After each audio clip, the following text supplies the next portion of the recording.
Welcome back. So, when the skies are clear, the sun is shining, the forecast is beautiful, do you pack an umbrella?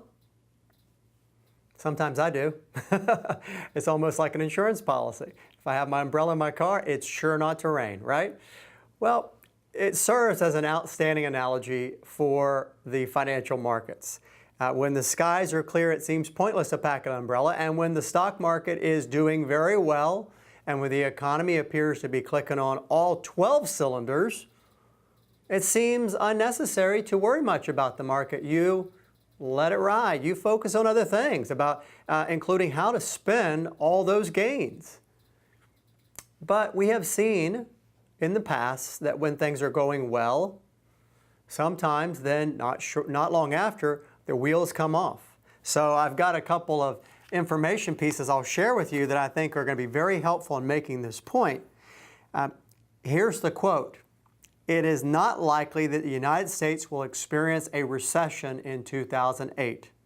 The quote comes from Diana Roth, Chief Economist, U.S. Department of Labor, 2003-2005. This now infamously faulty prediction from 2007 demonstrates how even really smart people who are plugged into all the information out there still got it wrong. Got it wrong in a big way. And in 2008, the stock markets, the prevailing U.S. markets, were down about 38%, despite that seemingly bold yet reasonable prediction. And to be fair to Ms. Roth, she wasn't alone. Many of her fellow economists were only mildly concerned about the risk of a downturn or slowdown in the economy. And at the same time, many individual investors maintain very heavy stock-based portfolios during that time period. Remember, we were coming from a 2003 to 2007 strong bull market that was a recovery from the previous bear market from 2000 to 2002, where the market had lost some 47 or so percent. So from 2000 to 2002, loss of 47%. 2003 to 2007, a very strong bull market, and then another 38% drop in 2008. And since then, we've had a sustained bull market that is, at the time of this program, well into 2015.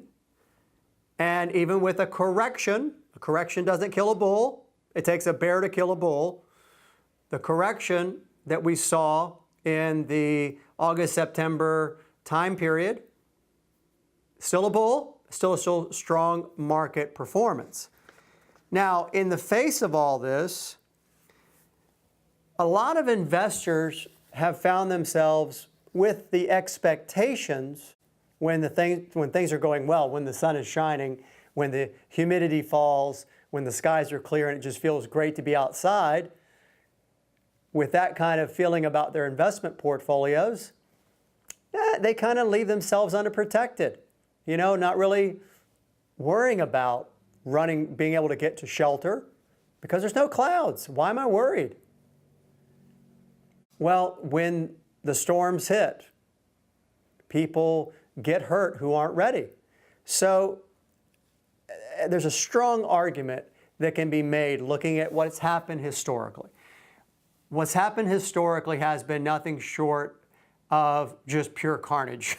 It's been brutal when you see your portfolio. I don't need to remind you, but if you weren't investing in 2008, to see your portfolio drop by 38%, or to go back to 2000 to 2002, to see your portfolio over a 3-year period bleed 47%.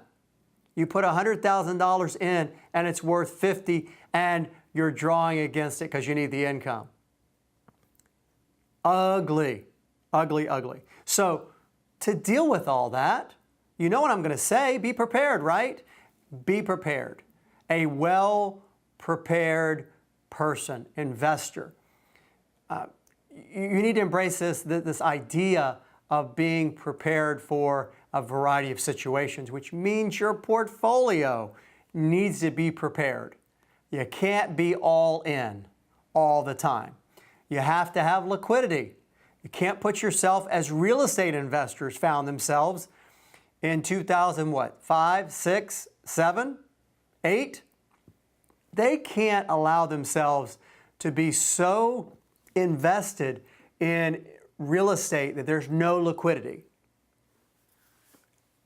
And if they freeze your line of credit that you have on your house, you can't get to the money, and then the values fall. Now where are you? Now you've got a mortgage. It just gets really bad. So you want to be prepared. You want to know that these storms can come. Now, the next obvious piece of advice is you don't wait until the storm is here upon you to try to make these changes, because then, well, it may be too late. You know, if the meteorologists, you know, I'm sure there's an association of some sort, they all get together and they say, look, next 10 years, no hurricanes, no storms. It's just going to be peaceful, easy, calm, nothing. No niños, no niñas, none of that. Do you then go and cancel your hurricane or your insurances? No, you don't. Okay? So don't do that with your portfolios. You know, when you diversify, that's a bit like portfolio insurance. You're not betting on any one thing doing very well. You've got stocks, maybe you've got bonds, maybe you've got cash and CDs, maybe you've got some real estate, maybe you've got some insurance-based programs like a fixed annuity. You've got a smattering of these different things which help to insulate you against what may happen. You know, it's a little bit like, I'm pulling an analogy in my mind. This happens a lot of times while I'm talking. I just thought of an analogy for you of different types of race cars.